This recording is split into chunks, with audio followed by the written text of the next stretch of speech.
కర్ణాటక మాజీ డీజీపీ ఓం ప్రకాష్ దారుణ హత్యకు గురయ్యారు. బెంగళూరులోని ఆయన నివాసంలోనే ఈ దారుణం జరిగింది.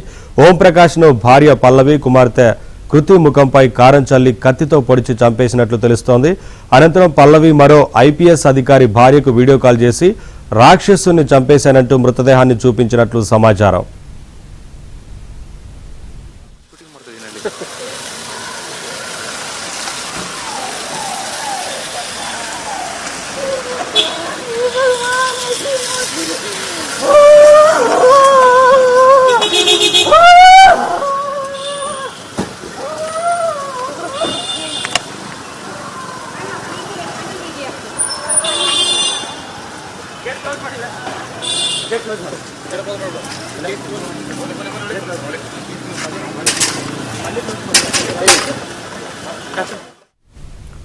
ఆస్తి తగాదాలే హత్యకు కారణంగా తెలుస్తోంది. పల్లవి ఆదివారం సాయంత్రం ఫోన్ చేసి పోలీసులకు సమాచారం ఇవ్వగా పోలీసులు ఆయన ఇంటికి చేరుకుని రక్తపు మడుగులో ఉన్న మృతదేహాన్ని గుర్తించారు. భార్య, కుమార్తెను బయటకు రావాలని పోలీసులు కోరినా చాలా సమయం పాటు వారు పై అంతస్తులోనే ఉండడం కూడా పలు అనుమానాలకు తావిస్తోంది.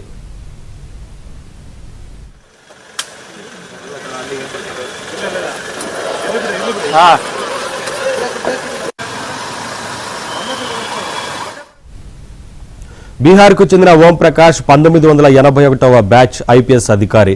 తొలుత బళ్ళారి జిల్లా హరపనహళ్లిలో ఏఎస్పీగా ఆయన బాధ్యతలు నిర్వర్తించారు. ఆ తర్వాత కర్ణాటకలోని వివిధ ప్రాంతాల్లో పనిచేసి 2015 నుంచి 17 వరకు కర్ణాటక డీజీపీగా వ్యవహరించారు.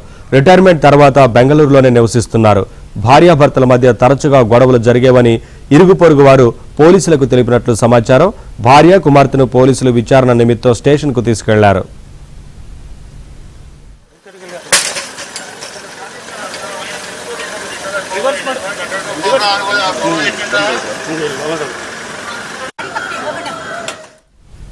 తన భర్త ఇంట్లో తుపాకీతో తిరుగుతున్నాడని, తనను చంపేస్తాడని భయంగా ఉందంటూ ఓం ప్రకాష్ భార్య పల్లవి 3 రోజుల క్రితం ఐపీఎస్ ఫ్యామిలీ వాట్సాప్ గ్రూప్లో మెసేజ్ పెట్టారు.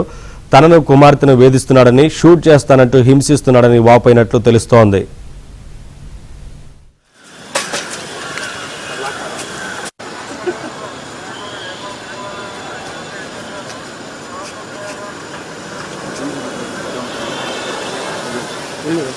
Gracias.